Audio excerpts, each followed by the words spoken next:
Welcome to a Keelhauled podcast. I'm your host, Captain Logan, and we've got a lot of Sea of Thieves news to cover today, so tie yourselves to the mast and hold fast. Ahoy there, pirates. I hope you had yourselves a good week and a good weekend. I know I did. This week, I got a chance to sit down with Davrim TV of the Pirate Talk Radio podcast, and we decided to sit down and kind of discuss everything that we kind of understand about what is going to happen in just a few days with the Pirates of the Caribbean, a Pirate's Life update coming to Sea of Thieves for season 3. We couldn't be even more excited than we already are. We're so hyped. This looks like it's going to be a blast.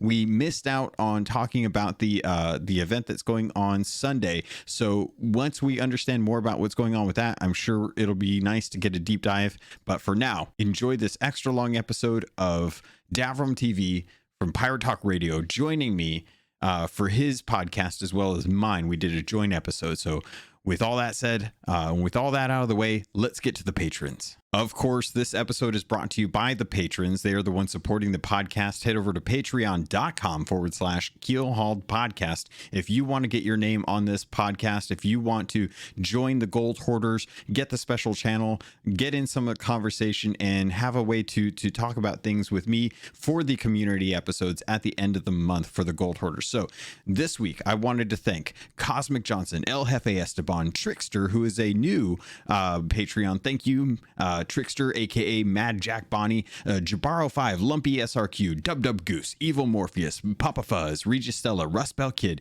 TN Professor, Big Bad Pad, Mina Fairy, Super Jack, Super Pack, excuse me, CJ, sorry, Davrim TV, Fergatron, Kazia the Rogue, who just recently upped their pledge. Thank you so much. Straw Hat, Connor, I said it right this time, Xbox Mike 29, Tech Deku, Windsor Chris, and Zam Wow. Thank you all so much for your support. It means the world to me. It helps the podcast. It really does take care of the costs that go along with these things and helps try to make sure that I bring good quality for you and that we are working on community episodes as well as fun events for the community. So thank you all so much for that. And with that, pirates, let's get to the episode. Welcome back to Pirate Talk Radio, and we've got a special thing this week. The Pirate Talk Radio is actually being keel-hauled, and we have Captain Logan, the host of the Keelhauled podcast here, and we are doing a joint podcast together in order to discuss both what we love and our differences on the recent Sea of Thieves update. But before I do that, I want to congratulate you, Logan, not only on the Keelhauled podcast, but you, sir, have been on multiple podcasts and really getting yourself out there in the gaming news industry. So congratulations on all of your success. Oh, thank you. And thanks for having me on the show. I am so excited for this.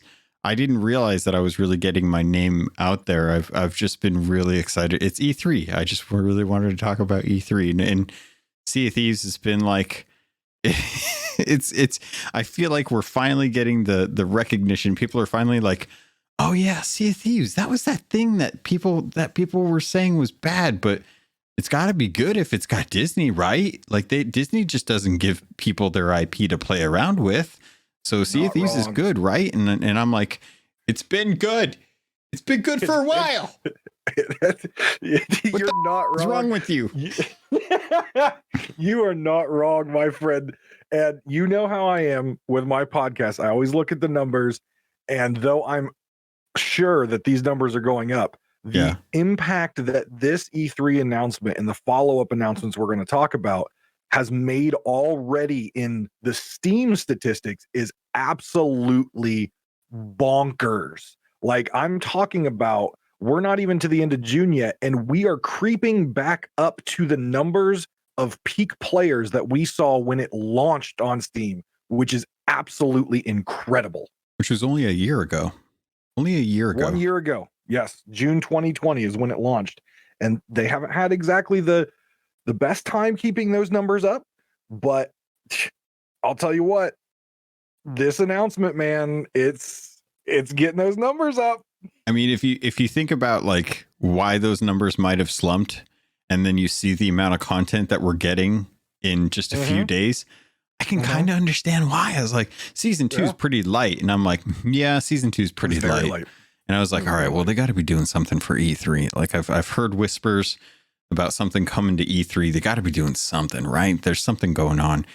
Sure enough, they walked in, dropped the microphone, and everyone's like, "Oh my god! Oh, I can't believe Elden Ring is coming out!" And oh my god, it's Starfield and Halo multiplayer. And I'm like, "You guys are crazy! You guys are absolutely crazy! Have you seen what's freaking? You're so excited about an Indiana Jones game, and they're flaunting a Pirates of the Caribbean in front of you, and you know nothing about Indiana Jones, and you're totally ignoring Pirates of the Caribbean being in Sea of Thieves. Like, this has been something that I have wanted for a long time. What was your kind of initial reaction? Because I listened to your last week's episode, and you seemed high on praise for them, with some caveats. So, were you excited when you watched the trailer? So I will tell you this. I put my initial reaction on Twitter, and I had a feeling I would get the response that I did. I got a lot of nasty grams, a lot of unhappy replies, some emails, and I anticipated that because I was mixed, and I loved the trailer. Okay, the first off, they like you mentioned in your last episode, they brought back the cinematic trailer. And they are so good at that. They are so good at that. And I loved it. And I was excited to see some of the things that we've wanted to see for a while, new critters, to fight, new places to go. Like, there was just a lot of good things to see. But my reservations and what I will say my criticism that came out first was, why haven't we fixed things that have been going on for a long time that have caused a lot of players to leave what is a awesome game? And that is my biggest reservation that I want to have a conversation with you about, along with all the positive, is I am just so concerned that we've got this beautiful new thing and we have this Disney partnership. And I'm just so concerned that I've been calling it, because hit reg's a dirty term, historical weapon accuracy issues, barrel bugs, exploits, spawn camping exploits. There's a lot of things that really hurt new players and really have turned veteran players away from the game that we're still seeing. And that's my biggest concern is, yes, it's new, it's pretty, but what about the long-standing issues that we're overlooking? I think that in this instance, that a game is only going to be as good as it can be. If I take a look at most games, like let me pull Ghost of Tsushima for an example. I know we're talking Xbox games here, but Ghost of Tsushima is one of my favorite games. It's also one of the most polished games, and a lot of that has to do with the time invested plus the single player nature of the games. Unfortunately, the way that Sea of Thieves was designed, they have really had to do things to this game that not many other companies are willing to try.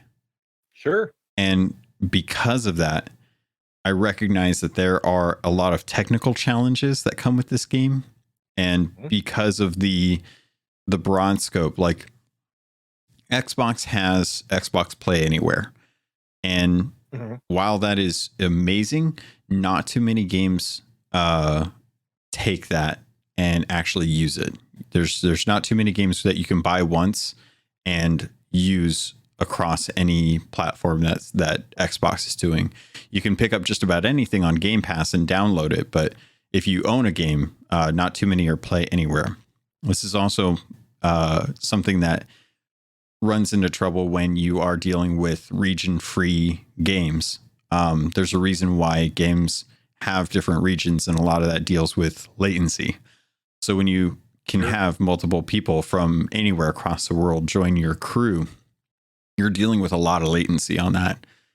And that, coupled with the sheer design of the game, something, and this is something that if anyone has talked to folks about it, they could quickly realize we are moving things on bodies of water.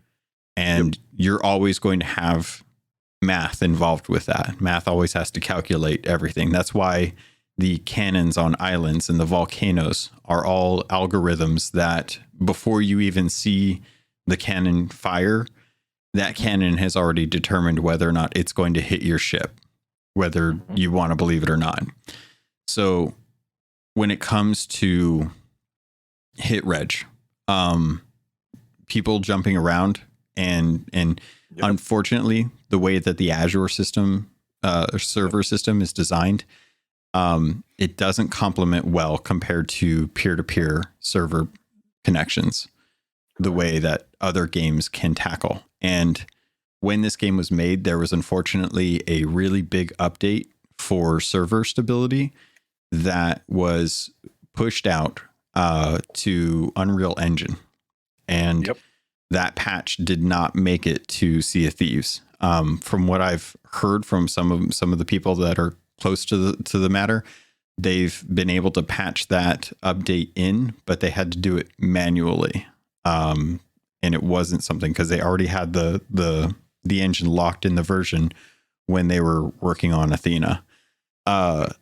So when it comes to things like hit registration, when it comes to things like barrel bugs, things like that, I try to really just kind of accept that this game, as much as I love it, as much as I've been covering it, will always be on the border of a AAA to AA game. Yep. And I can't call it as much of a masterpiece as something like Ratchet and Clank or Ghost of Tsushima or Last of Us. Right. And I at some point I have to accept that, you know, just like with World of Warcraft, it's only going to look as good as it can look. And that's just because of how the game was developed at the time. They've done a lot to improve the visuals, just like with Sea of Thieves. They've done a lot to add to the game. But every time something gets changed in Sea of Thieves, they are editing the actual game. They don't fork their development the way other studios can. Other studios will have their main code line, and that code line is the live game. And then they will take a copy of that and they will fork it off and they will develop onto that fork. And then they will test on that fork and allow it to be tested on. And then that code will then integrate into the live build once it's ready to ship. Right. Whereas with Sea of Thieves, they develop the code and anything that gets changed is turned on or turned off, whether you're playing on Insiders or live. So a lot of the bugs that you run into from Insiders will carry over with updates if they're not caught into the live mode because they don't have a separate build. So if something gets screwed up in live, it takes an entire development cycle, which is somewhere between 2 to 3 weeks, for them to work on a bug and then test it to make sure it doesn't break something else. And inevitably, because of the way this game was designed, it will most likely break something else. So it always feels like a give and take. And as much as I hate to say it, that's just the truth of the matter. This game is great, but it is not a masterpiece. And the for example, I've stopped calling it hit reg, right? We know it's hit reg. I've because we are dealing with pirates and the Golden Age of piracy. The weapons that we are using are in the time not accurate. And so I always change the term to historical weapon accuracy now. I think it sounds better because I'm a historian and I think it sounds better. And one of my ideas was just remove the hit marker and then, hey, it's fixed, quote unquote. I guess for me on this topic specifically is the barrel bug has been fixed before and then it breaks. As you mentioned, that can happen. X bucketing for a long time. Xbox users couldn't do that. So it was considered an exploit, but it's still there. X bucketing, X weaponing, X shoveling, all that fun stuff. A lot of that stuff can be done. In fact, most of the people can there's not too much that I've seen a PC player do that an Xbox player can't do. 100%. Especially with the new hardware and everything that we see with Xbox, there's not a whole lot difference. And even in what can be done. Yeah, even with double digging, that was something that was learned at the beginning of the game. We learned to action or to animation cancel on console Right. a long time, but I see where you're going with it. And then the last one is I'm a Steam player, right? I have Game Pass, right? I very much support Game Pass because I think it's one of the greatest things that Xbox has done. Kind of bringing the PC players and Xbox players and allowing you to play these wonderful titles without spending an exorbitant amount of money, especially like you and me who like to play different games. You play a lot more games than I do, but being able to pay a monthly payment, a service, basically a service fee, and having access to all these wonderful games is great. So I keep that subscribed, but I do play the Steam version. I paid for it on Steam.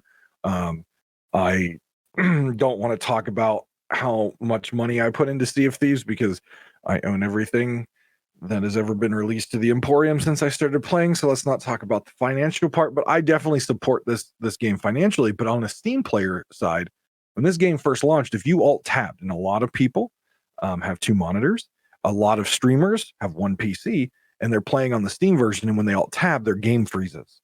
And then when they alt tab back in, it freezes. And that was resolved for about 2 months, and now it's back. And so that's kind of my sticking point on big announcements of content when these bugs and exploits, which some haven't been resolved, some can't be resolved, hit registration for one. But things that have gotten fixed then break very soon after. And you explained brilliantly why that is. But whenever I see a big content patch, no matter how amazing it is, I just feel like we're putting so much emphasis on new pretty things, but a new player, and we're going to see a lot of them, are going to get very discouraged playing and experiencing these things and just being like, man, I like the Jack Sparrow thing. I like the Disney thing. I like sailing around with my friends, but I hate freezing, or I hate that I can't pull something out of the barrel quick enough, or they got on my ship and they know exactly where I'm going to spawn and I can't stop it. Like that could be a very frustrating experience for a new player. And that to me is something that, though I love what is about to happen, that for me is more important than getting new story, because that shores up your foundation to ensure the new players that come in to experience this wonderful world that we all love stay. And that's what we want. We want players to stay. So let me turn the question on its head, and not to I do not to excuse what your concerns are, because I don't want to do that. I want those bugs to get fixed, and I do recognize that there is a disparity between the Steam client and the Windows 10 client. I'm curious, how would you feel if these bugs were fixed, but you had to purchase each content update? I'm fine with it. Okay. And let me explain. Now, not everyone would be, right? Not everyone would be. And let me explain why. I'm a subscriber to World of Warcraft, right? I play that game a lot. One of the very first games in my favorite game of all time, EverQuest, came out in 1999. I still have an active sub to that game. I've pretty much been a constant subscriber to that game since 1999, even though I barely play it anymore. I am loyal to the games that I love, and I will make sure that I financially help those folks who are making that game amazing. And Sea of Thieves doesn't have a monthly subscription. What I can do to support them is, when it came out on Steam, even though I didn't have to, I bought it. When the new cosmetics come out, I have a very, you've sailed with me. Yeah. My pirate has not changed his look in a very long time, except for the boots in season 1 that I was very excited about. But I will buy the Lunar Festival stuff, the Frozen stuff. I will buy it all, even though I'll never use it. Why? Because I know my money is directly funding the game that I love. So if Sea of Thieves changed around and said, we can no longer offer free updates, and you're going to have to pay for a yearly DLC or a yearly subscription or a monthly subscription, I would be more than happy to pay for it because it's the game that I love and I will do it. Some people won't, and I get that, but I would do it because that is who I am. I'm very curious how, because I feel like this is something that always kind of gets forgotten in the mix of it. Sea of Thieves has been around for so many years that whenever there's an update, we generally just assume that is going to be free. And I always wonder if there will ever come a time where that won't be a possibility for us anymore, where content will be locked behind season passes. Destiny 2 does this. You have to pay for expansions. You also have to pay for the season pass, and content is locked behind the season pass, even if you buy the expansion. And I worry that I don't think this will happen necessarily because Microsoft is publishing the game. And as I've understood it, they've been very happy with the progress that Sea of Thieves has done. But given that Everwild is on the horizon, I will not be surprised if there is a second game supporting the studio that things will need to adjust with how we interact with Sea of Thieves. And if that means that people drop off, that may open the opportunity for Sea of Thieves 2. Correct.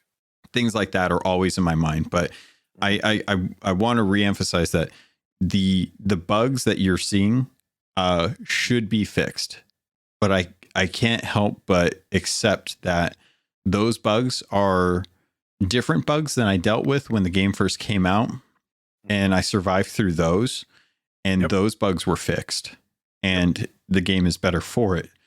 So given the track history with, I would say, like historical weapon accuracy aside, I think that the game will eventually get to a point where those bugs are not as much of an issue as content being rolled out at a smooth cadence. I think content rolling out at a smooth cadence has been always the priority for that team, and bugs will always come second to that, because it just depends on how critical those bugs are. If those bugs are absolutely breaking the game, then they will get fixed first. If it's a graphical glitch where it looks like you're holding a chest but you're not holding anything and your spyglass is on your dinghy, then if you show that in front of Joe Need on a weekly stream, chances are that bug's going to get fixed. So it's hard for me to feel the weight of those concerns, because I generally trust that the studio will get to them when they have given us enough to keep our mind off of it. Right. Now, one of the reasons, and I'm glad we're having this talk today, because I made a tweet today. I was watching one of my favorite Sea of Thieves partners, Shockwave. I don't know if you have an opportunity to watch him, but he is a streamer that everything he does goes to charity, which I love charity. I do a lot of charity, and so I like to watch and support his content. And he is very outspoken about issues in the game. He is a solo slooper, probably I would say the best solo slooper on the seas, hands down. He is amazing. I rarely see anyone that can handle the stuff that he does. Correct. And today, and here's the kicker. He gets very frustrated when he experiences one of these exploits or bugs, because obviously as a solo slooper, it is a challenge when you're taking on a galleon or even a sloop with two people or a brig. You are outnumbered, which means you have to be on your game. So in order to perform, you have to make sure the game around you is performing properly. And it just so happens, obviously he's a partner, it just so happens that today he experienced not only the weapon animation cancel, which caused him a lot of trouble, but he also experienced players being able to identify through the spawn exploit exactly where on the ship he is going to spawn. As he walks through the gate, he had 3 players around him. He was instantly dead, with no chance of retaliation. And what they did was they repaired his ship and proceeded to spawn camp him for a while. Now, spawn camping can obviously be counteracted by scuttling your ship and coming back, but you could tell he was very frustrated because the players he was fighting were not at his skill and he could easily beat them. It just, he got into a situation where then the game was against him. And for me, seeing YouTube videos from Rare's partners, seeing Twitch streams of Rare's partners who are not only showing how to get around some of these exploits, but showing how bad they are. It is very bad coverage for Rare and for Sea of Thieves, where their own partners are showing the frustration and these exploits. And obviously they love the game, right? They're partners for a reason. They're playing the game daily for a reason. But on the grand, large scale of Twitch and YouTube, your britches are down, right? They're showing you the dirty side of your game in bright lights. And it hurt to see because, like I said, Shockwave, as you agree, is amazing. And it hurt to see me watching him so frustrated because the game was then against him. And it didn't matter how good he was, he could not beat the problems of the game. Yeah.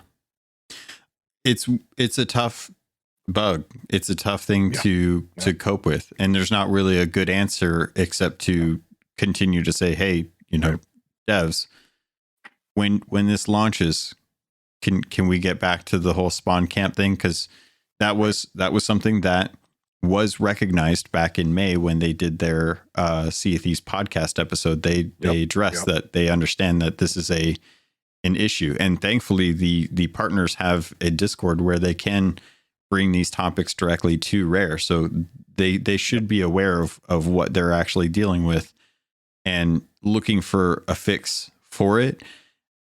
At this point, though, it comes back to resources and time. Yep. 100%. How much do they have to be able to fix these bugs and test them? Especially at the moment right now, unfortunately, is just such a bad time for these bugs to be an issue because they are not sharing any of the current content in insiders for reasons and big reasons, for obvious reasons. And I risk breaching NDA for that, but that's to bring a point to this. I think once this content comes out and they can get back to their regular cadence of testing things on insiders, and we have a broader scope of people playing on insiders, chances are we will have an opportunity for these kind of things to be addressed and tested. And it comes back to that thing of, this sucks. I don't deal with it 90% of the time. I'm out on the seas. Yep. Me neither. But there is a large portion of the streaming community who run into it on a regular basis because they're playing at peak times. They're playing for large, long sessions, and they're constantly interacting with people on ships and stuff. They're constantly going into fights. Most people that go around do vaults probably don't run into the spawn camp issue. People that are running around fighting ghost fleets, or digging up chests or taking down regular forts probably aren't running into the spawn camp issue. If they lose, they probably lose pretty quickly because their ship's going to sink, and they probably aren't running into this. So when I think of the people that are joining Sea of Thieves for this content, most of those will probably never run into the deep-rooted issues that the hardcore are running into and voicing about. And you see this with other games too. This is nothing new. This is you talk to any streamer that does Apex Legends, they'll tell you what games are what guns are broken and what the meta is. You talk to anyone in Call of Duty, they'll tell you footsteps are broken. There's no way to play that game because footsteps are broken.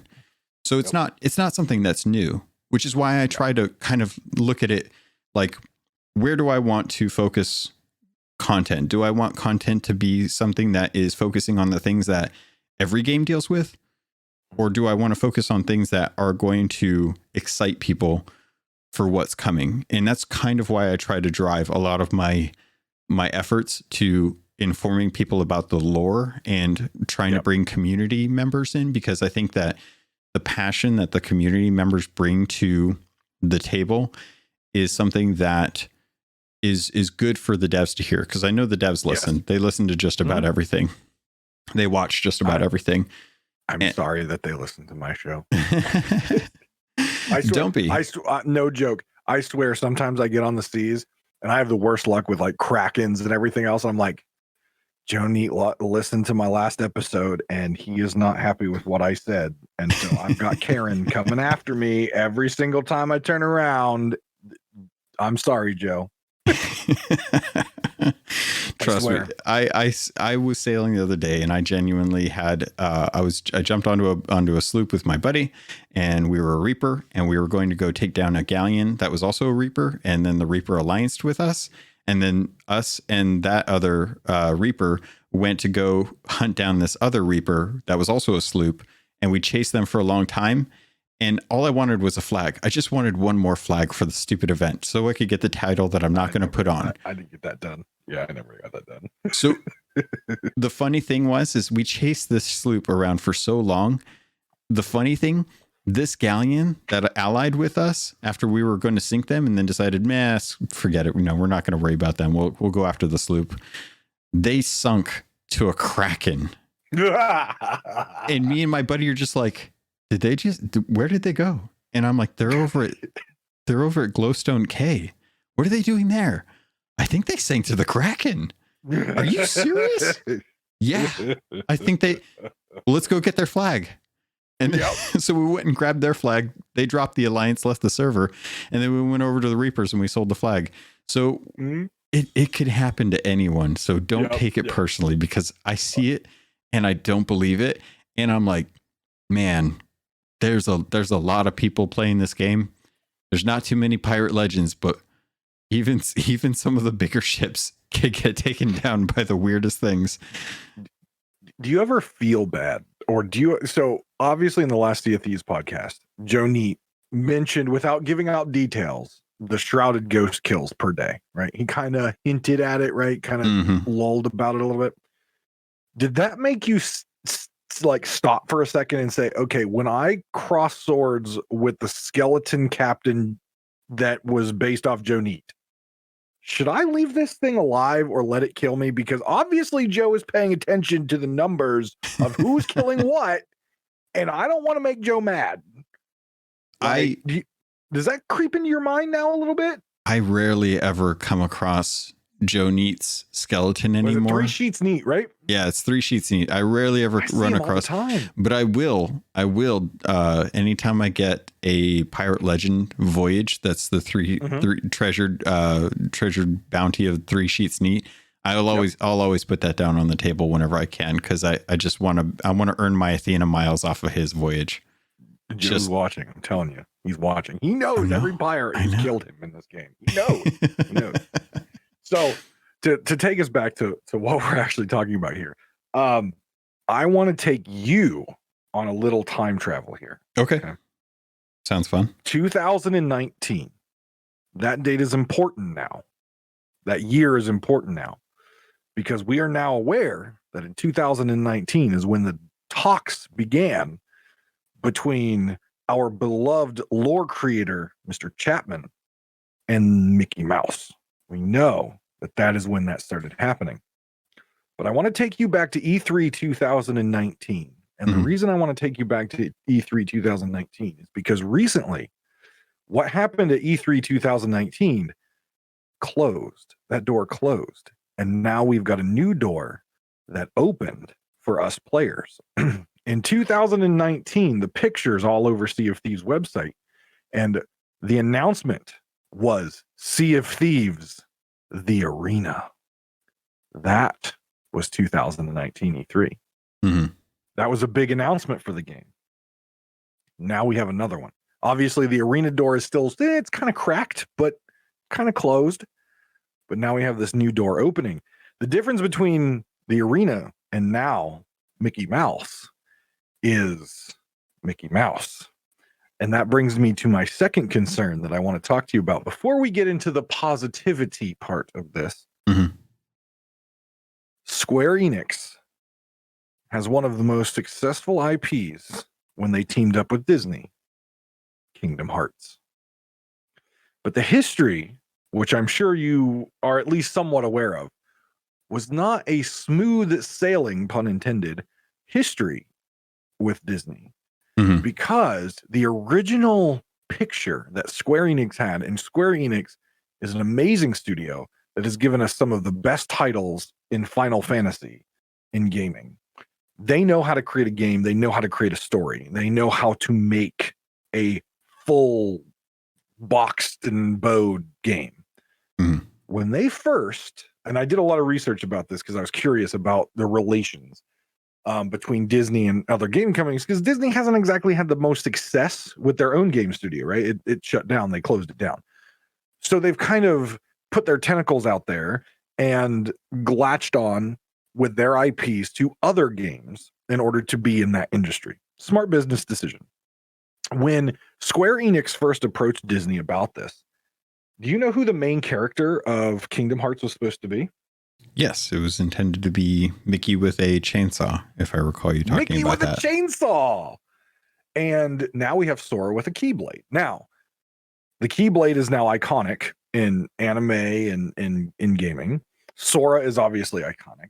How many times is Mickey Mouse shown in Kingdom Hearts? I believe you said it was one time. Oh, see, you did listen and take notes. Mhm. One time, I don't even have my notes with me. He was shown in an ending cutscene at the end of a boss, and it wasn't Mickey Mouse; it was his silhouette. Okay. Yeah. Because Disney is very protective of their characters, as they should be, and they're very protective of their brand. So my second concern is, we have this beautiful world that Rare has created. There's no question there. Amazing stories. They're so shrouded in mystery that we have a wonderful person, Captain Falcor, that makes his living off of speculation on these wonderful stories. And now we have the mouse, who has proven time and time again that they're a little bit heavy-handed in gauging and guiding where a game goes once their characters are introduced. So my concern with this is, and we'll see obviously on the 22nd, and again, just for everyone listening, this is being recorded on Saturday, June 19th. Tomorrow, June 20th, will be when we have a deep dive with Disney and Rare, and we'll get some more information, which I'm very much looking forward to hearing that. But we are not aware of that information as of right now until obviously tomorrow. But we'll never see the fine print. So my concern is twofold. One, is this Pirates of the Caribbean thing going to be its own siloed thing? Or is it really going to truly flow into the general Sea of Thieves? And the second concern to that is, will we continue having this wonderful creative Sea of Thieves lore? Or will Disney say, hey, remember us? We gave you Jack Sparrow and Davy Jones. You need to listen to us. We want it to be more Pirates of the Caribbean focused. Forget your Flameheart. Forget your Wanda. Forget your Stitcher Jim and your Duke. We need to start talking more about Jack Sparrow and Davy Jones and Salazar Slytherin, right? Mm-hmm. So that's my second concern. And I know Mike Chapman, love Mike Chapman, spoke to this, and he said that we wanted to make sure that it tied together. But, and this is another reservation that I have about sometimes some of the announcements Sea of Thieves has, they also said when they went to the season model that they were going to have one big content patch that lasted 3 months and 2 quality of life bug fit updates during the season. We see the content update. It doesn't last 3 months, at least for season 1 and season 2. And we have not seen the quality of life updates that they promised us in this 2 months. So we've had 2 seasons under our belts that, in my mind, broke their original promise. And now we've got Mike making another promise that this will be a complete mesh together of the 2 worlds to honor both. And I honestly have my reservations that that's actually going to happen, and Disney's not going to heavy hand in this. So I would like to know your thoughts around that concern. Well, you threw a lot at me, so let me try and address. I know I did. Let me try and address this as best I can, and try and pull in some outside source information to try and support this. To kind of address, first off, I did want to clarify a little bit for folks. E3 2019 was Arena, but it was also Tall Tales. Arena was actually yes, it was. delayed to coincide with Tall Tales. They originally planned on having what was originally going to be the Shrouded Spoils update was going to be Tall Tales, and they were going to have Arena afterwards, and then they took more time with the Tall Tales. So, but I just have Sea of Thieves website up, and they got Arena pictures all over their article from E3 2019. That's why I pulled that from. But I know there was a bigger story around that. So so that was when talks began, and I think a lot of that is because they had now had Tall Tales, which was an interesting way to craft a story in a game that was open world with PvP. Yes. They did it very well, by the way. So very well. When those talks got brought in, it to me said that this was now the thing that they could bring to the table to Disney and say, hey, we love Pirates of the Caribbean. A lot of the community loves Pirates of the Caribbean, and it feels like it would be a natural fit for Pirates of the Caribbean to be in Sea of Thieves. It feels like a lot of the things that are in Sea of Thieves are indirect references to a lot of things in Pirates of the Caribbean franchise. So when I see Pirates of the Caribbean, which is a waning property right now, if you ask anyone about Disney's properties, everyone will say that the Pirates of the Caribbean movies has lost value at the more movies that they have done. Yes. So when I think of Pirates of the Caribbean, I think of it as a AA IP at the moment. If I was to say what a AAA IP would be Marvel, would be their AAA stuff. Star Wars is kind of on that border, but Pirates is definitely something that has waned. And I had to think about that for a minute, but I am in agreement with you on that. Yes. So when I think about Pirates of the Caribbean, they're in a interesting place right now because they don't have the prowess of the first film, and they aren't coming off of the first film. So when they made Pirates of the Caribbean MMO, it made sense for them to make their own game, and it made sense for those IPs to be brought into Kingdom Hearts because they wanted to keep that Pirates of the Caribbean IP fresh in people's minds. When I look at Sea of Thieves and I mentioned this earlier, that I see it as a AA game just due to the nature of how it's designed, not necessarily the quality of the content, but how it's balanced with its bugs. I see the pairing of two AA IPs. And this was something that was kind of clued into me by one of my friends. So he brought this up and we were talking about it, and it kind of made sense. But one of the things that you're concerned about is, will Disney take over, right? Yes. Well, so I don't think, based on their history of their failed game studio, and then them kind of like, I don't want to call them leeches because they're not leeches. Kingdom Hearts did very well. They've had the Pirates of the Caribbean MMO, from what I understand, did very well, but their tentacles that Disney likes to get out there through the different brands, ESPN and all that stuff. When Disney starts to get in there, things start to change, and sometimes I don't necessarily think it's for the better. Is kind of what I'm getting at, and maybe it won't, but that's just a reservation I have based on the history of when Disney gets their tentacles in there. So I want to bring up Kingdom Hearts. I also want to bring up Star Wars, because that is a beloved IP that has been locked to a specific publisher for a very long time. And that publisher has had varying degrees of success with the IP, but also a lot of content shut down when it didn't. EA, right? Yeah. Unfortunately, there's been a dynamic shift in the leadership with Disney and gaming and licensing IP. And we've seen this recently with them reopening LucasArts.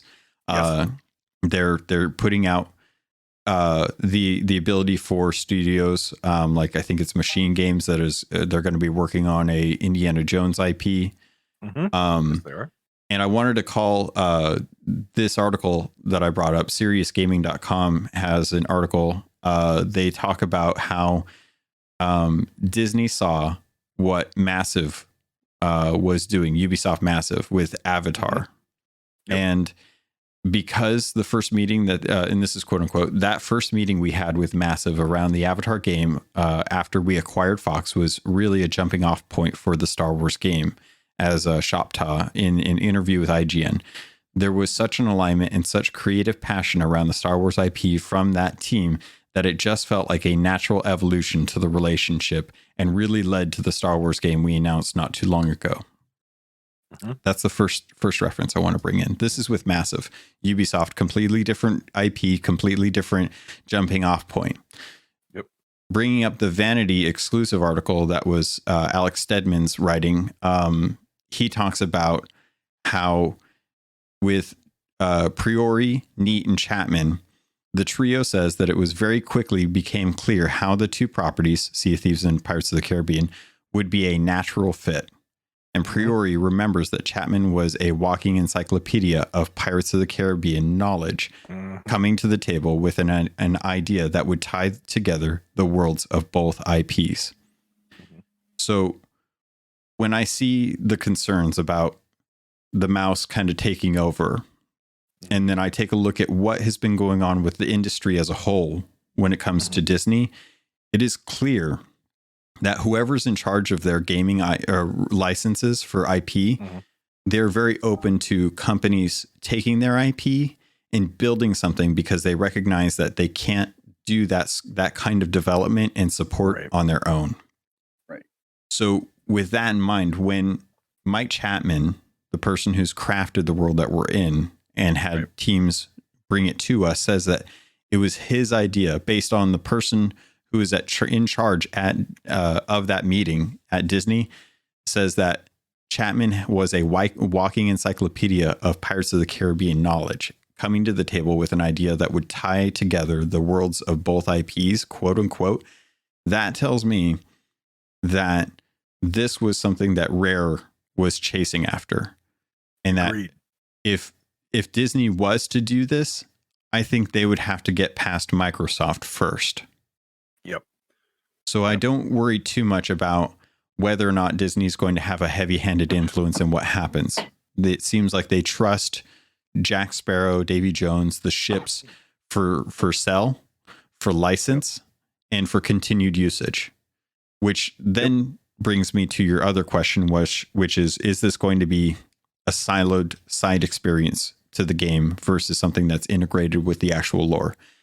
And that's something that I think has already been addressed with the Ferryman and Davy Jones. Davy Jones, very much the person who is committing souls to death and serving on the crew. He's all about making people dead and making sure they stay dead. The Ferryman, quite the opposite, very much keeping people alive and sending people back to the Sea of Thieves to have fun. Right. And doing the job, the ferryman's job has always been to ferry souls.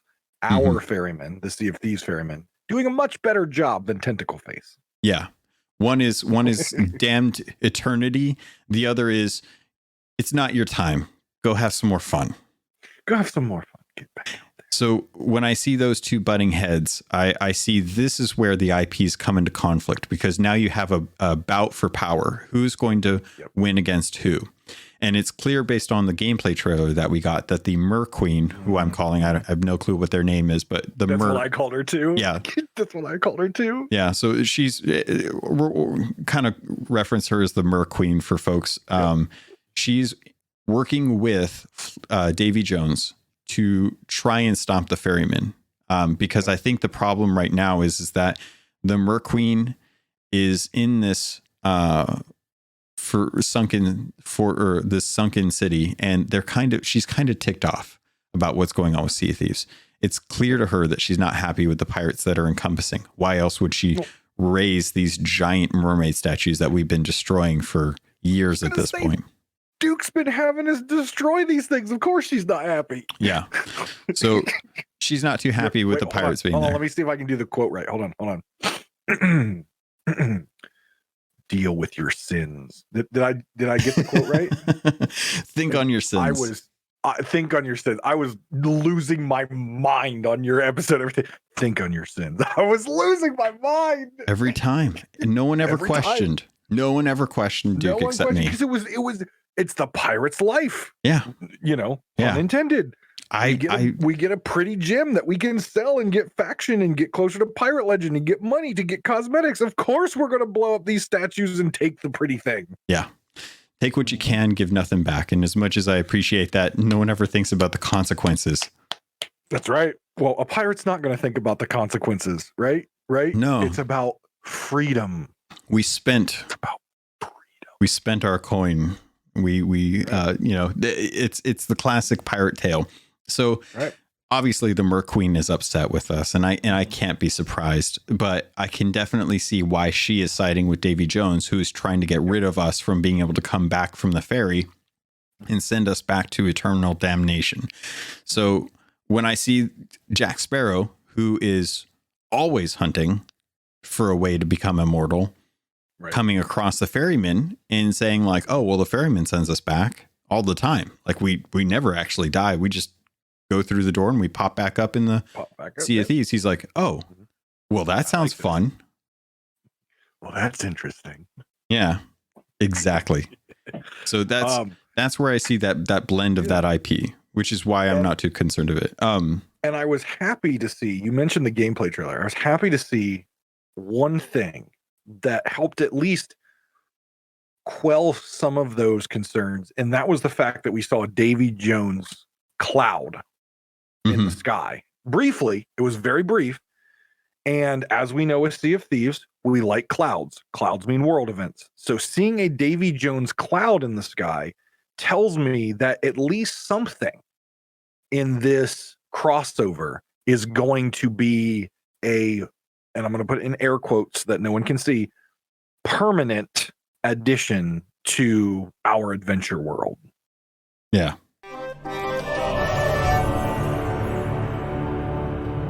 Ahoy there, pirates. This is the ad for this episode, and I did want to let you know if you wanted to avoid these and just get a regular filler, you can head over to the Patreon. There's a special feed just for patrons that get the ad-free version. If you want to keep listening, though, I can't say I blame you, because this week I want to let you know about Loot Crate and getting 15% off of most crates and crate subscriptions when you use the link and code RobotsRadio in the show notes. Also, you can head over to audiobooks.com, get your first 3 audiobooks for free, and that can include any 2 VIP books, or use the affiliate link for Green Man Gaming. If you're a PC gamer or you'd like to save money on games, it's one of the benefits of being a PC gamer.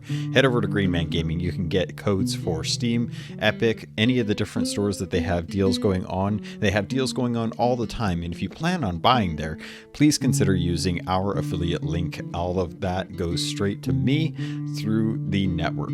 Thank you all so much for everything that you do to support this podcast. It means the world to me, and I continue to try and improve the quality and the content for you. With that, pirates, let's get back to the show.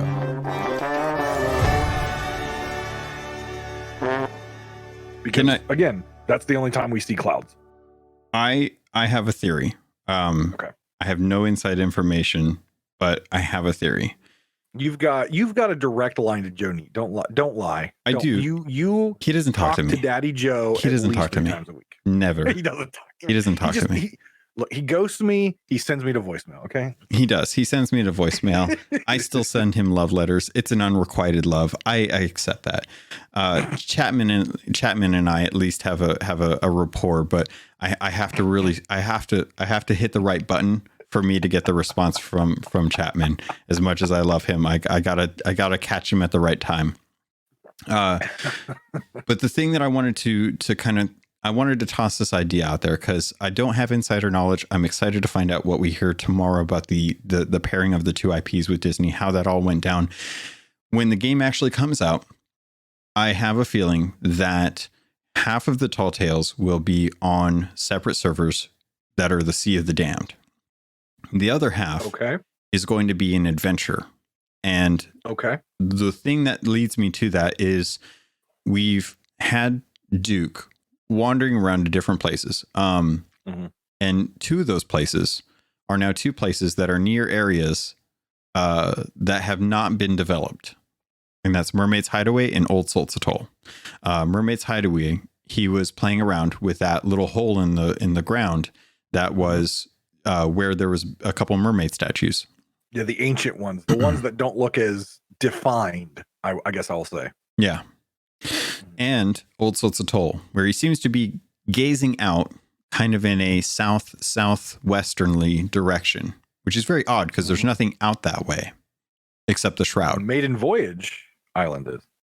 Right? I would venture that the Maiden Voyage is more south of Thieves Haven, which is... That's fair. It's almost directly south of Thieves Haven, because when you're exiting the Maiden Voyage, you see Thieves Haven on the horizon. Yep. But there's a good amount of area that used to be used for the Cursed Sails event that's no longer being used for that over in that southwestern section of the map. And a good portion of it, if you look on the map, is shrouded. There's nothing developed there. I have a feeling, and I have no proof, that area will be revealed, and the giant citadel of rock that we saw with Davy Jones' head cloud above it, with the giant mermaid statues that come that have this big red bubble around it. I have a feeling that is where we will encounter that event. Okay. And that the coraled underground sections will be where Mermaid's Hideaway is. That we'll actually get there through Mermaid's Hideaway. That would make sense. That is where that slippery slide that Sparrow and one of the crewmates fell into when they popped out of the mouth of that face. The crying chest face. And that a lot of that underground area is being developed under the seafloor, leading south towards where that shrouded area is, because there's nothing that you can build out to the west, but there's plenty of space that's built out south of that map that you can build down into. And if we are to understand that Sea of Thieves and Pirates of the Caribbean are now in the same universe, we can only imagine, and Falcor brought this up in one of his videos, we can only imagine that what is outside the shroud is the Pirates of the Caribbean world, which is technically our world. Yeah. Just with some magic, right? Because, I mean, Chapman has said multiple times that Sea of Thieves exists in our world, in the golden age of piracy down there, Caribbean area. It's just in the shroud, so you can't see it, you can't find it, right? Yeah. And if you're doing what I'm doing and listening to the audiobook, which is absolutely outstanding, the first chapter talks about Ramsey and his crew going through the Devil's Shroud, right? And so what you're telling me and what we can anticipate, or what we can speculate, makes sense. If it is beyond the shroud where we go, not the shores of Gold Shroud, right? A different shroud where we're kind of getting outside of the Sea of Thieves into that Pirates of the Caribbean world. Makes sense. Makes sense to me. One thing that I do want to bring into that is lore driven, that ties to that gameplay trailer, that I don't think I've heard anyone talk about. So this may be something that's kind of coming fresh to the mind. In the book, Tales of the Sea of Thieves, where it talks about Captain Flameheart Jr. and his voyage to the Sea of Thieves. We know that he was the captain of the Silver Blade. Correct. We know that he picked up a chest that was able to summon the Kraken. Correct. We now have seen the Silver Blade in that gameplay trailer that has the 4 chains holding it up. And we now know that based on the... holding it down. Which one are you referring to? Because the one that was chained down, that's Jack's ship. So I'm referring to the ship when the Kraken comes out of the wall. Yes. Right. With the 4 chains. Yes. I mean, it could be holding it up off the sea floor, but it could also, and again, that would make sense based on where the chains are going, but we don't know. These could be magical chains. That could also be holding that ship down underwater, right? So it can't rise back up, right? Possible. If people are looking at the trailer and they're seeing the ship that the pirates are swimming to that has anchors, and the ship is underwater, but it's actually down on the bottom floor, I don't believe that's the Silver Blade. I believe that's the Black Pearl. See, but the figurehead doesn't match, and the overall ship design didn't match to me, because I thought the same thing as you, and I re-looked at it a couple times, and if it is the Black Pearl, I hope we get to see a little bit more of it, because just from that angle, it didn't resemble the Pearl to me.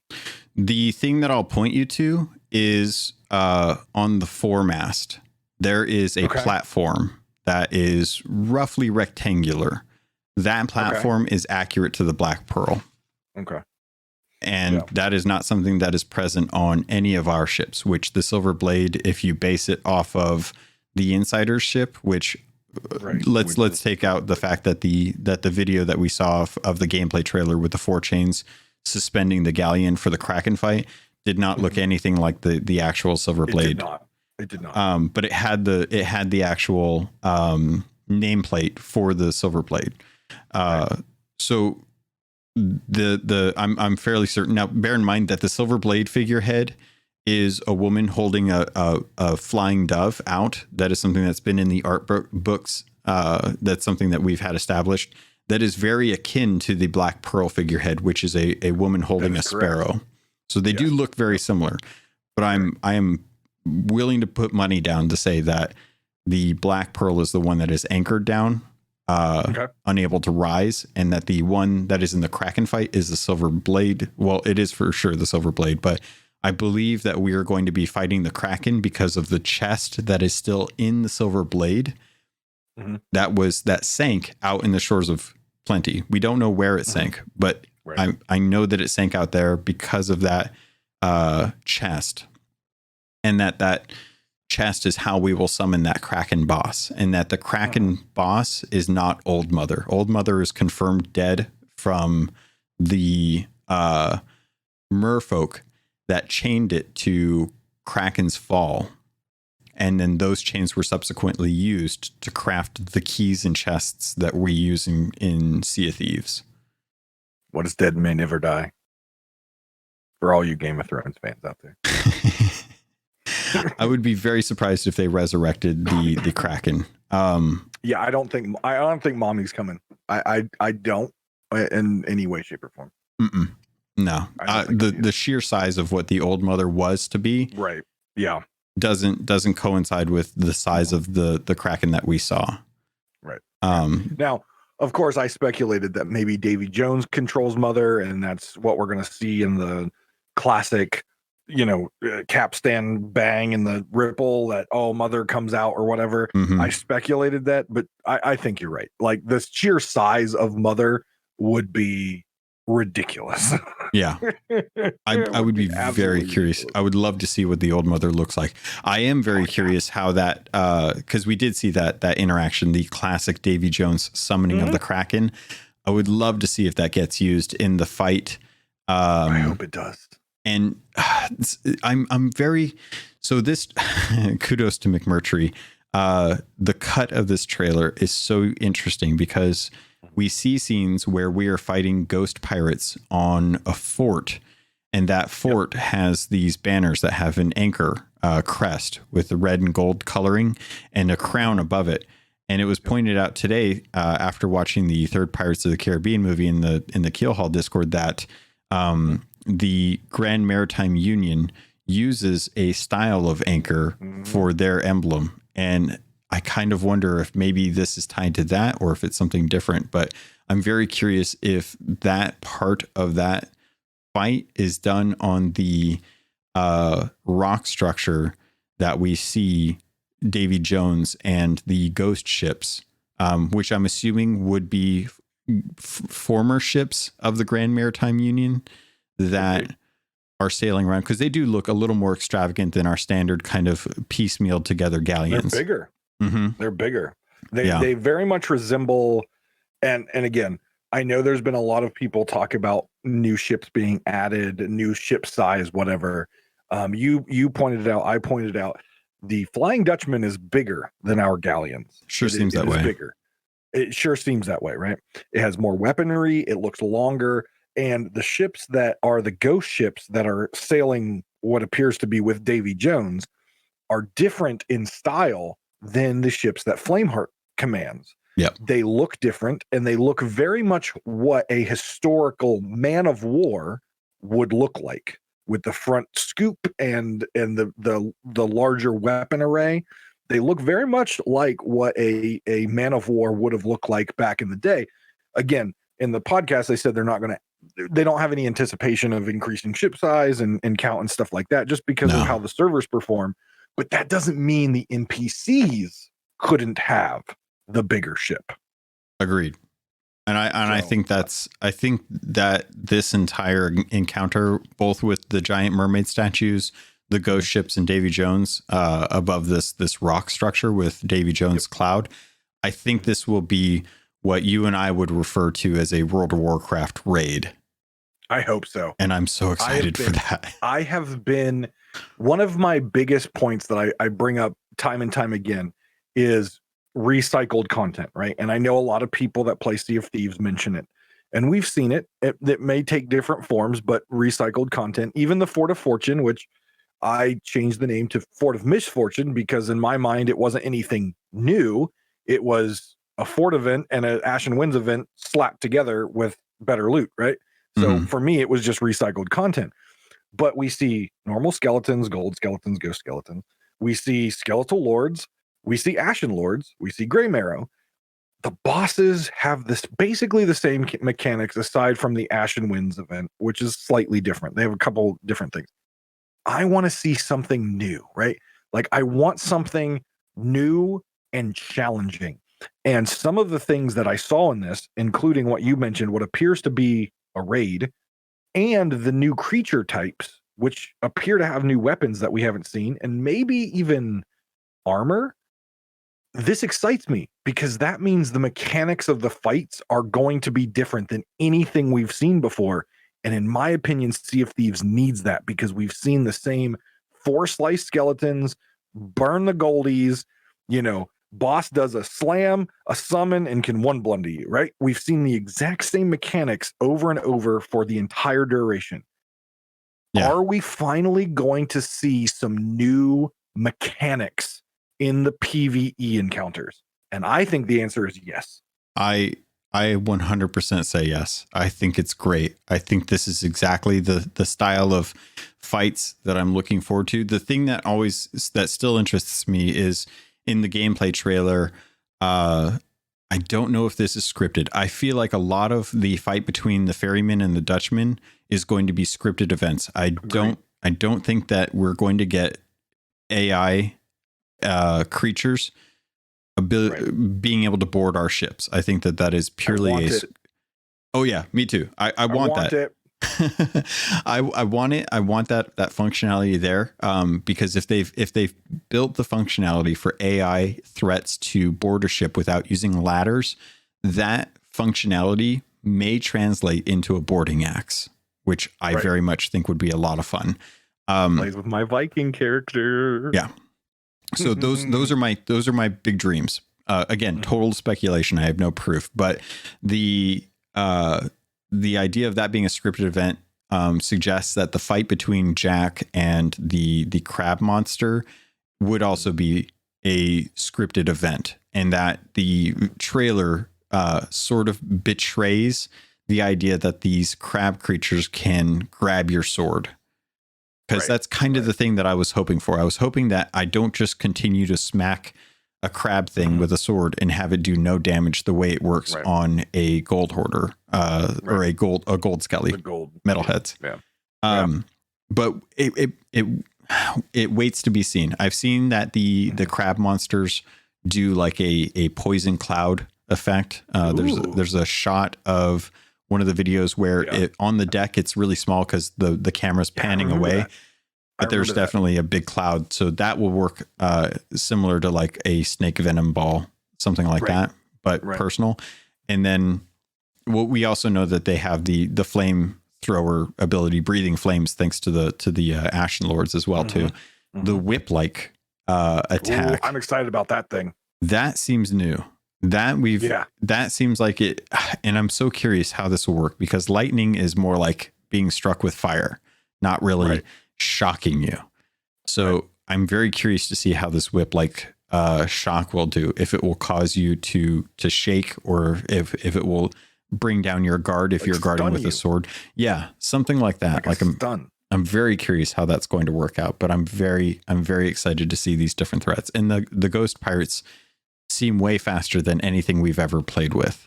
And You know what they remind me of? And for some folks listening, you may have never played World of Warcraft.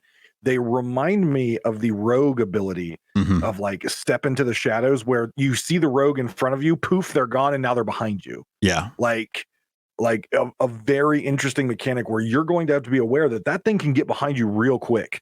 And that's kind of exciting to me, because it now, again, like you mentioned, it's not just sit there and 4 slashes, just keep swinging at the skeleton and you get it. yeah, If this thing can disappear and appear behind you, now the PvE combat is a little bit more interactive, yeah, if you will.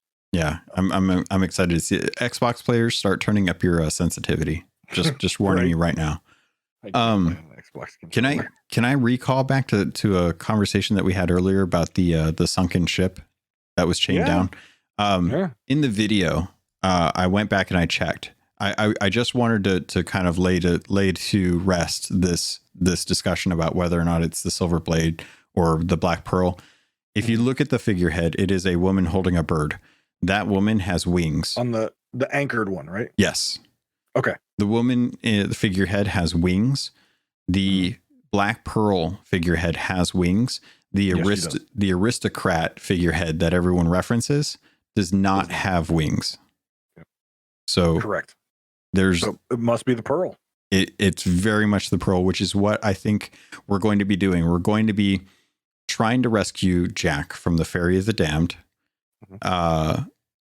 and get him the pearl so that he will have the thing that sunk. Like, we've been trying to figure out where the silver blade is because we want to know what's going on with Flameheart Jr. I think that the item that Jack stole is going to be trapped somewhere within the black pearl. And once we get it, that's when we're going to get absconded or have to deal with the merfolk. Okay. Because we're going to have to 'Cause figure out how that gets sorted. I've got to. I know we're just passing an hour, so I want to be respectful of all the listeners, because I know we're having a good time. Yeah. But a few things that I picked out in your last episode, because you went through the trailer Mhm. bit by bit. So the first thing I wanted to point out was the box that Jack has. Yeah. And the reason I want to point this out is the box has a gem affixed on different sides of it. Yep. And it's yellow. And we haven't seen a yellow gem before. And why I think that's important, and why the mermaids, I think, are going to be playing a role in this, is in that trailer later on when they introduce the Trident weapon, which, by the way, Trident, Pirates of the Caribbean 5, Trident doesn't exist. That movie doesn't exist. There is a mermaid statue in the background. If you didn't pay attention, you got to catch it. And this mermaid is missing its gem in its chest, but its eyes are glowing, and its eyes are glowing yellow. So I have this speculation that what Jack stole was from the mermaids, and it was some sort of, maybe it was the Queen Mermaid's king that is now a statue, and it's the only yellow mermaid gem out there, right? It's something treasured by the mermaid people, and Jack stole it because that box has yellow gems on it, and that mermaid was missing its yellow gem because its eyes, the mermaid statue's eyes, glow with the color of the gem, if I'm not mistaken. Yeah. So interesting thing there. The second thing that I pulled from your little thing was, you're like, oh, I hope we get the black pearl. And I know you didn't record that, and you recorded it before the gameplay trailer. Yeah. Which I was expecting them to say, and coming to the Pirate Emporium, but they didn't, because potentially it might be the season reward, right? The ship set might be a season reward. No. They didn't say. No, but it won't be. I have. It won't be. Yeah. I did want to touch on the thought of the Yellowstone. I do think that your line of thinking that it pertains to the merfolk is correct. I think there's something involving with the merstone or the merfolk Yellowstone, because that that box has a yellow stone, which looks like it's the heart of a sun. Yes. And I loved that you called that out and talked about the eclipse looking thing, because I didn't notice that. Yeah, that's the kind of through line there, but it doesn't pair 100% in my mind, because I'm still trying to work out what our flow is through this, because we've got the 5 tall tales, and I know I'm struggling here, but in one of the gameplay trailers, or the gameplay trailer that we got, it does show that there is a tall tale room where we will have to adjust the merfolk statues, or the mer statues, where they are holding staves or staves, however you want to say it, in different positions. And on the wall, there is a very, very intricate, elaborate decal that shows like merfolks in a progressive stance, and each one has a different position for their arm, with one that is holding a conch that's lit up. And in the middle of that room is a giant mermaid statue with a yellow gem embedded inside. So I'm curious the connection between the yellow stones, because it doesn't feel like those are those are what we think they are, where they're just regular gems. I know a little bit more about the statues, but I can't talk about that. Of course you can't. That was with your personal phone call with Joe Neat. He called you back. So I know something about the merfolk statues that is interesting, but I don't know how. See, that's the problem, is I know what they are, but I don't know how that plays into this story, because as far as I can tell, I haven't seen anything that gives me a clear reason, like, oh, that's what those are for. That's why they are what they are. That makes 100% sense. Everything is still very shrouded to me. And that's kind of why I'm excited to dive into this update finally, because I have knowledge. It doesn't connect. And I think that I'm finally going to get that connection. Well, I'll tell you, if this isn't a feather in his cap, if this isn't cementing that he's one of the best game story designers that we might ever see in Mike Chapman, because he had a hand in these trailers. He did. Yeah. And as he always does with everything that we've seen, from Duke to Flameheart Jr. to the runes to everything, he gives you a piece of candy. You don't have like, it's a wrapper, and the wrapper kind of has some ink on it, and you're like, well, is this a Jolly Rancher or is this a Skittle? And you open it, and you just kind of slowly open it up, and then finally you get to taste it, and you're like, oh, that's what it is. He is a genius at giving us these little bits of candy and saying, okay, put it together. And I think we've got that a lot in this, where he's dropping these little candy pieces, and he's like, okay, put it together. And then finally, obviously on the 22nd, we'll start to put that together as we get through these adventures. Yeah. It's just brilliant. It's brilliant. It's very, very much like, I feel like Mike he's putting a little, he's putting a Turkish delight in front of me, and he says, don't open that just yet. And I'm like, all right, well, it's a Turkish delight. I don't know if I really want to open it. And he's like, okay, you can open it now. And I open it now, and it's an almond roca. And I'm just like, oh, Mike, it's beautiful. It's beautiful. I'm going to savor this so much. It's going to be. And that's so that's how I've always, that's how I see this partnership with Disney and Rare going. I see this as something where I know that we're going to get a big update, and it's been clear they've been holding on to this for a while, that they've wanted this to be in a good place for a while. And the fact that they kept the secret as long as they did is absolutely astounding, because crazy.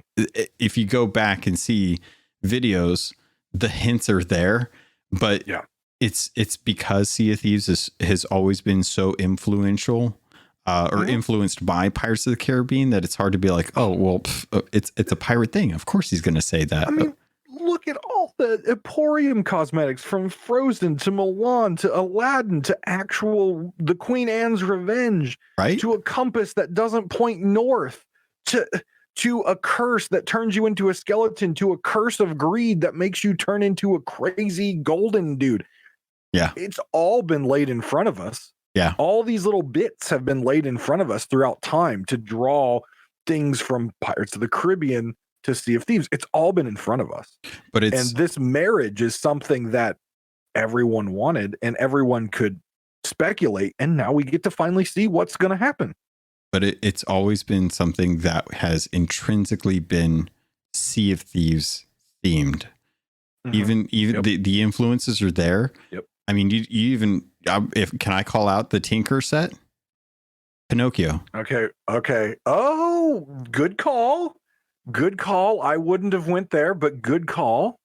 So it's big brain right there. It's the things like that I absolutely love. Can I toss out a couple ideas to you that I think people are curious about but haven't really brought up? Okay. Sea of Thieves and Pirates of the Caribbean, 2 AA franchises coming together. When can I expect a Disney Plus Sea of Thieves show? As long as it's done like The Mandalorian and The Bad Batch, I'm down. Because and I say 3 years. They've done a good job. And I think if this turns into the success that I hope it turns into, I hope that this resonates really well and that everyone's happy with the content. I hope that this becomes what Pirates of the Caribbean should be, that we break so much from what we are currently dealing with the Pirates of the Caribbean franchise, where they are struggling to find something to tie themselves to that is innately pirate. And you look at Sea of Thieves and you're like, this world is built. This lore is built.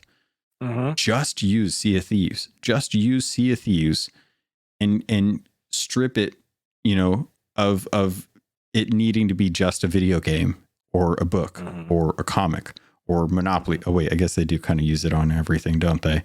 Well, let's just make it into a show. Let's make it into a show. And let's actually... Animated show, Athena's Fortune book. Tell me that wouldn't be... It'd be great. An amazing animated series like The Bad Batch or Clone Wars or something. Yeah. Tell me, with the power of the Imagineers at Disney, with the storytelling of Disney mixed with Mike Chapman's brain and Sea of Thieves, tell me an animated series. Just start it out. Like, you don't even have to get like new stuff in there. Just take the Athena's Fortune book, the story that's currently on, Spotify and all your listening thing. Take that book, make an animated series about it, and tell me that wouldn't be huge on Disney Plus. Yeah. What a fun way for kids to get into piracy that is stylized enough and still, like, it's not mature rated. It's not E for kids. It's teen. Right. Make it into a young adults thing. Give pirates a chance outside of what is tied directly to Johnny Depp. And let Johnny Depp live his life without having to feel like he's constantly being brought into the limelight and dredged back up for things. Let him figure out his life. We'll take Jack Sparrow, give him this world that he can live in Sea of Thieves, bring in the IP, and let's take Sea of Thieves and just make it into a really cool show and bring in the original characters. Disney, Rare, get on your phone, call up Rob Raven. That's all I have to say. The man can do Jack Sparrow. Give him a call. He will do it for you. I promise. No, I think you're right. It would be a slam dunk. It would be a slam dunk. Yeah.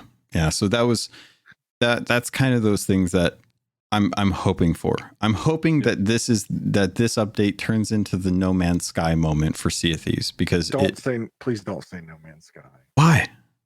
I don't like that game. That's okay. You don't have to like it. I've tried so many times to like it. It's space, it's adventure, but I can't.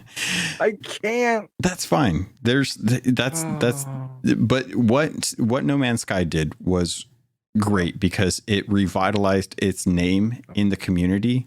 Sea of Thieves has always been on the outskirts. It's never been seen as a tentpole. It is very much a tentpole of Microsoft's IP until we get more original content, until you start getting things like that. And that's why I think them pairing with Disney is a great way to solidify what people think of Sea of Thieves as. Sea of Thieves is the gateway to get your Pirates of the Caribbean content from. If you want Pirates of the Caribbean, then come to Sea of Thieves, because Sea of Thieves is going to take its lore and allow Pirates of the Caribbean to be woven in with it. And I'm curious how far it will go at this point, because I worry that this is going to be a one-off, and that's the thing that I think is concerning me the most. Worry I have. Yeah, that's that siloed thought that I have. That's what I'm worried about too. Yeah, I want to know how long the license is good for, how long we're going to be able to do that, and are we going to be able to get the Hans Zimmer "He's a Pirate" shanty, please? Oh, dun, dun, dun, dun, dun, dun. By the way, just so you know, when you said how you used to record your old podcast, right? Yep. What I did was, at that moment, I paused your episode. I pulled up my Spotify and I started playing that song on repeat with your podcast going, just so I could get into your mind as I'm listening to it. I did that.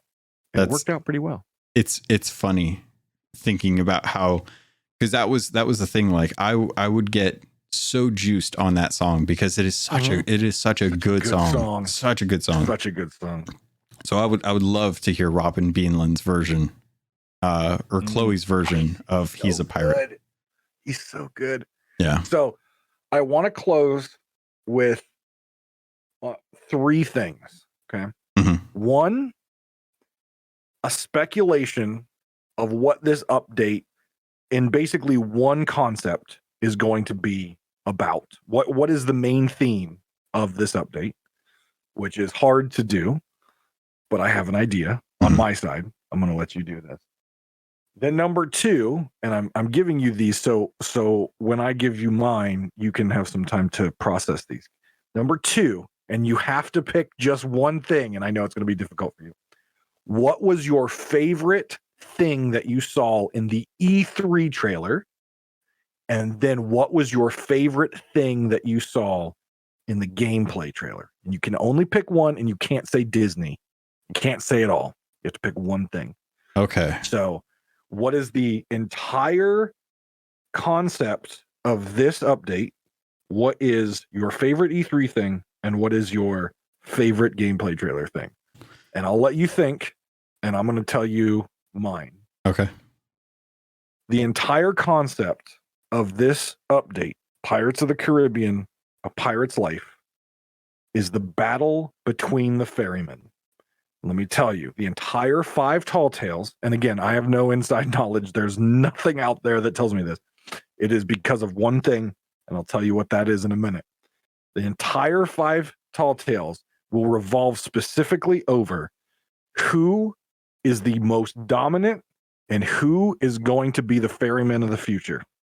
Davy Jones of Pirates of the Caribbean, the ultimate cursed man because of love, ferryman who's failing to do his job to ferry souls, or our ferryman in the Ferry of the Damned. Which one is going to be the ferryman of the future, and who wins the epic showdown? The reason I say this is the logo of A Pirate's Life.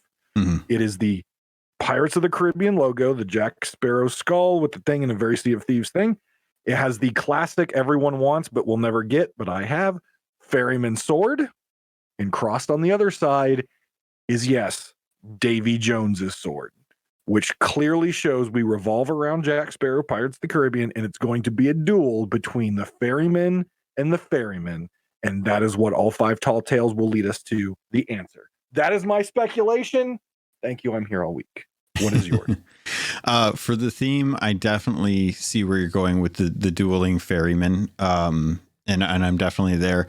I think it's tough to not go so specific about that, because I feel like the overarching story is continued. It has been the same question that comes anytime anything happens in Sea of Thieves, and that is the pirate's life. And it seems like a cop out because it's called A Pirate's Life, but I feel like the theme is freedom and life. Having the freedom to do what you want and not letting someone else take that away from you, and valuing life. Like, what is life worth? Why aren't we ever allowed to die in Sea of Thieves? Why is someone trying to get someone who is preventing us from dying to stop them? Like, what cause outside of Davy Jones's just nature to send people to the locker? Like, outside of that, what is his main cause for doing that? Who's pushing him to do that? Or is it just his nature? And also, why is it the ferryman's nature to keep us alive, to keep us in Sea of Thieves? What is the purpose for that? Thanks to the Comixology comics that we got with the champion of souls, Arthur Pendragon Jr., we found out that there are trapped souls on Sea of Thieves that the ferryman can't let pass through. And that's why Pendragon was going around with the sword to free souls. Release them. It seems to me that the ferryman has tried to be a good judge of when people are done with Sea of Thieves. And I'd agree with you. I think that there's a story behind the ferryman that I still want uncovered. We still don't know who he is or how he's tied to Ramses and why he took the job that he did. And if Ramses was the one that had him do it. So we haven't seen all of Ramses' crew yet. No, we haven't. His original crew. We know where Rathbone is. Yeah. But there were a couple more. Yeah, I'm curious where Mercia is, because she's the one who, and this is going to sound crazy, Rathbone was the gold hoarder. Yep. Mercia had the earrings to speak with the merfolk. What if she's the mer queen?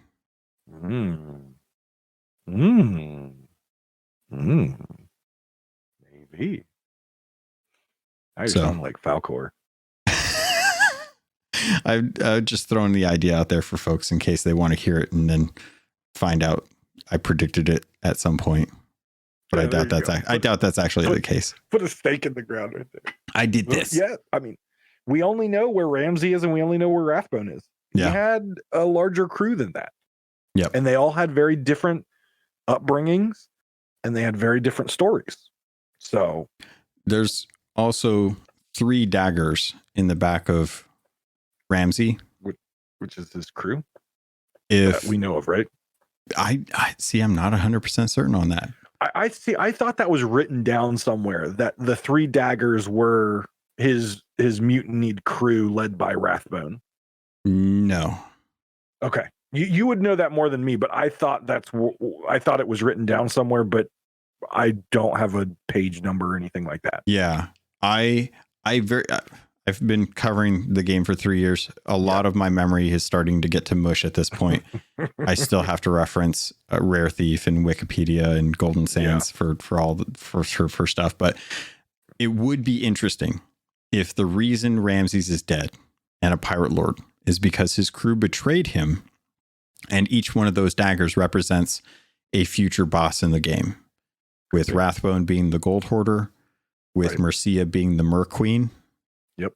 And with Shane, I always forget how it's pronounced. Was he the librarian?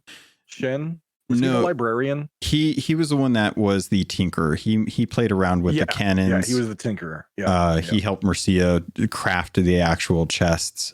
He was the quiet one. Yeah. But it would be interesting to find out like where he is. But it would be crazy if Ramses' love for piracy and having adventure is because he's lost his crew and he just wants to hear the stories and adventures because he lost his crew to mutiny and he doesn't have those stories anymore and he misses that and he just wants that for other people. That's why he's constantly saying it's not about the gold, it's about the glory. But everyone else that was around him eventually got sick of him and ended up mutinying against him. I don't see that because it doesn't track with their personalities, but it would be a really crazy twist. But to kind of get back on track here, I think the theme of this update is going to be life and who decides when we die and when we live, and if that should be left up to us. I like it. Again, we have no clue. We're just sitting here talking about what we saw. So. And I'm a visual person, and I grabbed that logo and I'm like, the swords. It's so smart. Right there. So the second question is favorite part of the E3 trailer, not the game trailer that we saw just a day or two ago. Mhm. E3 trailer.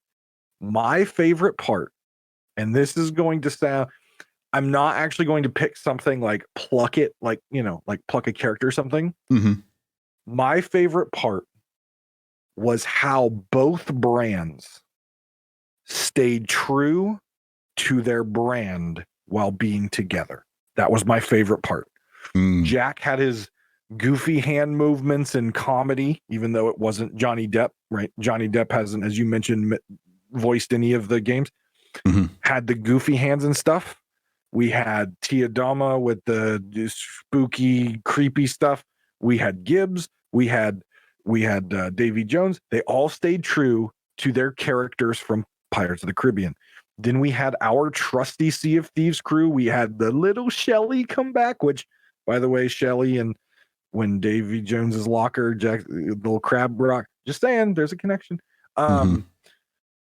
I loved how both brands were able to come together, but still be true to themselves. Yeah. That's what I loved.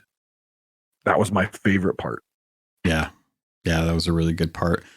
My favorite part of the E3 trailer alone would be kind of two-part, and I'm trying not to cheat on it, but it's the part where you see our Sea of Thieves crew is in the Sea of the Damned, and they're using a rowboat to go through a forested, swampy style swamp area. And that is something that harkens back to when we got rowboats, where Mike talked about how rowboats were something that we would want to use to get to places that are inaccessible by ship.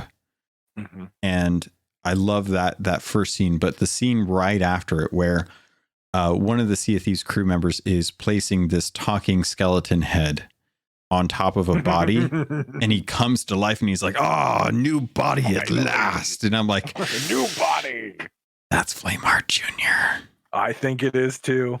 I think it is too. I can't see who else it would be. I've heard references to Murray from the Escape from Monkey Island games, which I could totally see Mike doing, because Mike is a huge fan of those games.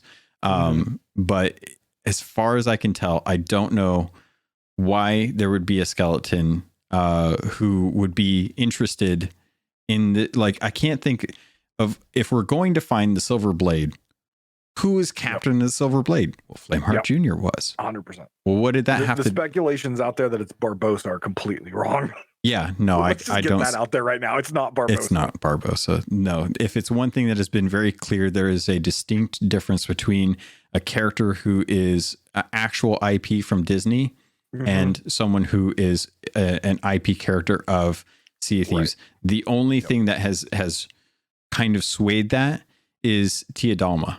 And I think that is purely because Tia Dalma is a god. She can choose her form. She goes in the form, right? And she still has the crab. Like in World's End, she has a locket, and the locket is shaped like a crab. Even though the locket is a music box, everything that she does is a crab. And even in today, when we were watching the video, one of the community members said, "Hey, wouldn't it be cool if the little stone crabs in World's End were pets as well as Shelly?" What? Crab pets in Sea of Thieves? What? It'd be nice. So yeah, Tia Dalma is the one character who I would say, if they did change their look, it would be because they have the actual power to do that. So when I see that character in the E3 trailer come to life, I see that is Captain Flameheart Jr. And I would agree with you. I'm hoping that it's because we're going to get information from him and explain to him kind of what's going on, and he's going to lead us to the Silver Blade and give us more information about that and where his ship was. And that will be it for now. And then we'll find out more in the future. Right. Yep. So the last one is a gameplay trailer. So we've been getting a lot of videos and a lot of media coverage about this stuff since the E3. We actually got to see gameplay trailer, and I won't get into my disappointment of the gameplay trailer. Of I wanted to see a bit more of combat. I wanted to see a bit more, but we got a lot, right? We got a lot of in-game footage of the thing. So favorite part of the in-game trailer, or the in-game footage that they showed. My favorite part is finally being able to see a new threat on the sea that is different than a skeleton, and more so that their ability, again, as you said, is probably just for the tall tales, but that they are not your classic skeleton on land or skeleton on boat, but they're actually being able to get on your boat. And that is exciting to me, with new weapons and what appears to be new, like armor or something. It's something new in PvE combat that we've never seen before, whether it's just in the tall tales, which I hope it's not, but we get to see something new that's not just slash and trash on the skeletons. And that's my favorite part of the gameplay trailer. That's a good, yeah. I can definitely appreciate that. It's so tough because there's so much to really touch on. So much. It's a real toss up for me because cosmetics aside, I'm very excited to see that the Black Pearl is going to be something that we can get, and that it has the fog rippling off of the figurehead. And it's not glowing. And it's, that it's just straight, but I'm so glad that we're getting that functionality. It's been something that I thought was overdue, honestly. Yep. But I'm glad to see that it's actually coming. The thing that I'm actually really excited for is getting to actually experience the depths of this tall tale where we're going into the coralled area, because I want to find out what this fight against this kraken is, because using the silver blade to fight off this kraken and seeing the head, seeing the artwork come to life has been such a dream for me ever since I got the art book back when the game came out. I've constantly wanted to see because there's more than just like the one that is in this trailer. There's so many kraken designs, and everything that is in the art book has been used in the game. At some point, like there's still stuff in the game that has not been used. So seeing the kraken head in this fight and knowing that this is how they were able to get the kraken head in excites me, because it tells me that they are still looking for ways to appease fans of the game from the beginning of the game. Like, yes, did the game come out back in 2018? Sure. Were we wondering what happened with the kraken head? Yeah, we wanted to see the kraken body. Now in 2021, seeing that come to light in a new and interesting way, absolutely love it.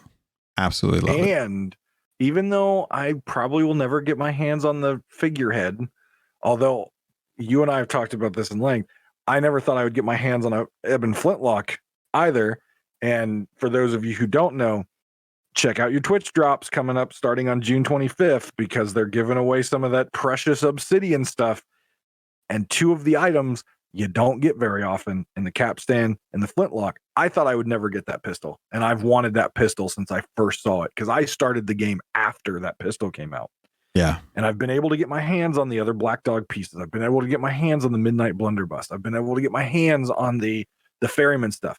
Haven't got my hands on the big that beak looking figurehead that is on the front of the skeleton ships that you can get on your ship. Haven't got my hands on that, but now we can finally see that, yes, in fact, that is a kraken's head, because the bone structure matches exactly what is coming out of that rock. Yep. Mystery solved. It's so it's funny because I've never heard or believed any of these. I recently heard that people were talking about these being birds, and I'm like, they're not birds. Who's believing that these are birds? You're kidding me, right? Like, am I crazy? Dinosaurs were birds, right? I don't even know anymore. I don't know. But yeah, and the nice thing is that the Twitch drops that you're referencing, if folks have ever dabbled with streaming, if you stream Sea of Thieves, yes, anyone that watches you will be able to earn these if they have their accounts linked up. That was the dream for me. That was the content creator's dream, not just partners.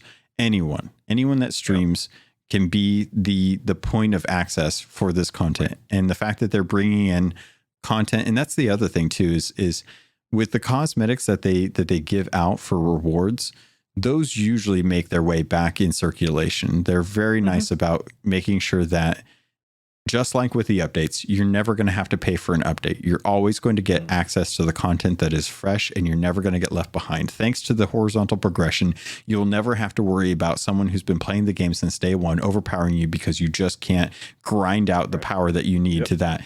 With all of the cosmetics that they give out, they always try to bring those back because they know someone is a sailor, someone is a pirate, someone is going to meet someone that isn't a pirate, and they want to bring that pirate into the game.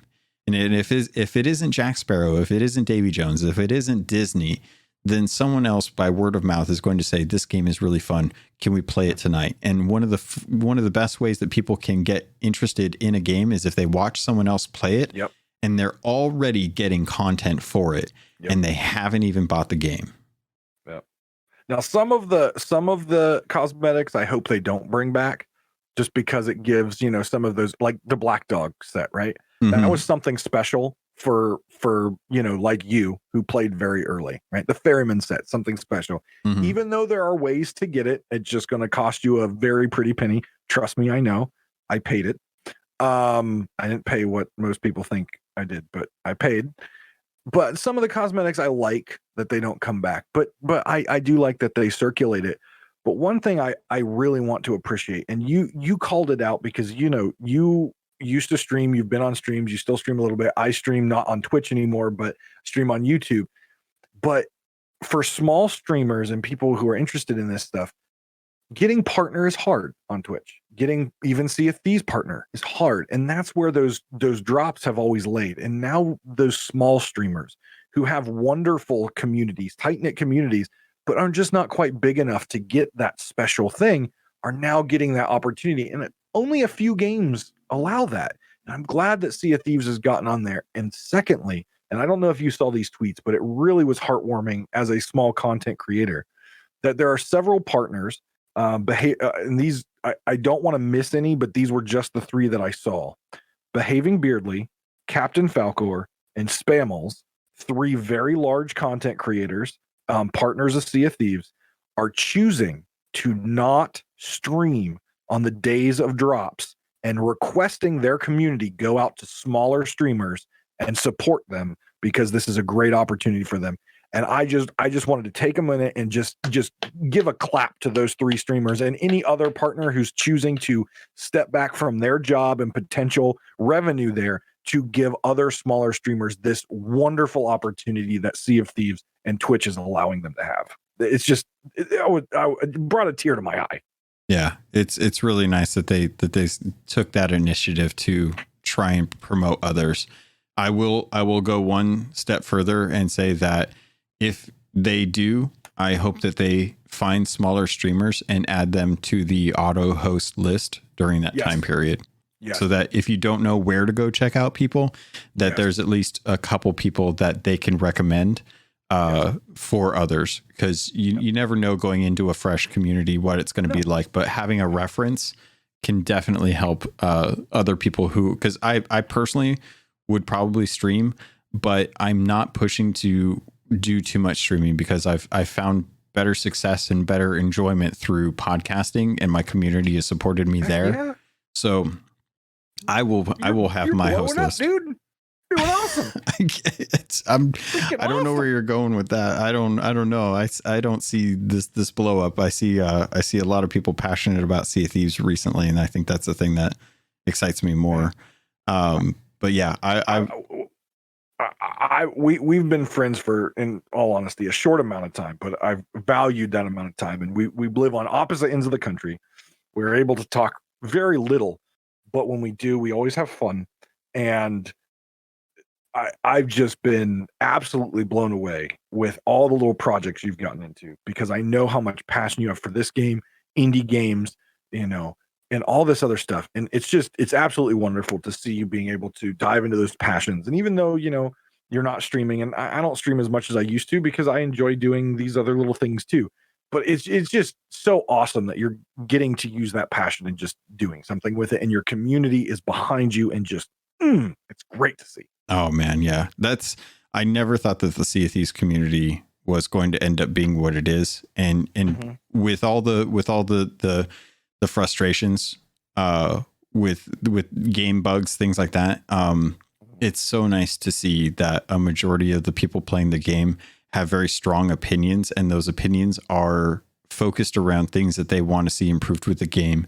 But seeing the content that came out has just kind of galvanized everyone to be like, it is vindication that we have been supporting a game for so many years, and to see others excited for it just makes it so worth doing content for. And doing content for one game seems absolutely insane to most other podcasts. Like, how are you going to cover one game every week for years? And it's like, it's easy if you're passionate about it. So having the community that we have is nice, because honestly, they're the ones that they hit me up. They're like, hey, we need you to fill a spot if you can. And I'm like, okay, cool.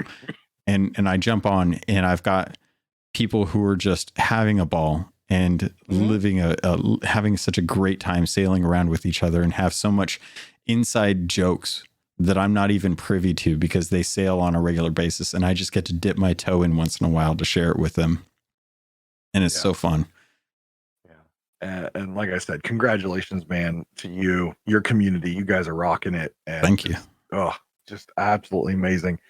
I'm going to have you do an outro, because I know I did an intro on my podcast. You're obviously going to do some editing and stuff on your side, but I'm going to have you take us out this week on the show, because I've had an absolute blast, as I always do. I know we went long, but I'm sure everyone's going to enjoy it. So I'm going to turn it over to you, sir, my friend, the host of Keelhauled podcast. Please bring this voyage to a close for us today. Well, as we pull into port, God, I'm already screwing it up. As we pull into port, thank you, Davrim, for inviting me for this opportunity. It's been an absolute blast. I think that Sea of Thieves is going to get even more interesting after we get this content. We get to dive into it. If folks want to get a hold of you, Davrim, this is a great way to get a hold of you. Head over to Twitter at Davrim TV. You can also go over to youtube.com/Davrim TV. That's DAVRIM TV. And if you have any questions, comments, concerns, head over to Gmail, or head over to your email. Type in davrimgaming@gmail.com. Send all your love, send all of your compliments, send all of your thoughts, ideas, conspiracy theories, as we're waiting on the last 3 days before this update comes out to Davrim, so he has something fun to chat about next week. And if you want to get a hold of me, there's plenty of ways to do it. You can always reach me at CAPT_LOGUN. You can always email me at CAPTLOGUN@gmail.com, or just look for Keelhauled or Pirate Talk Radio. And pirates, with that, thank you. I love you, and I look forward to sailing with you on the Sea of Thieves.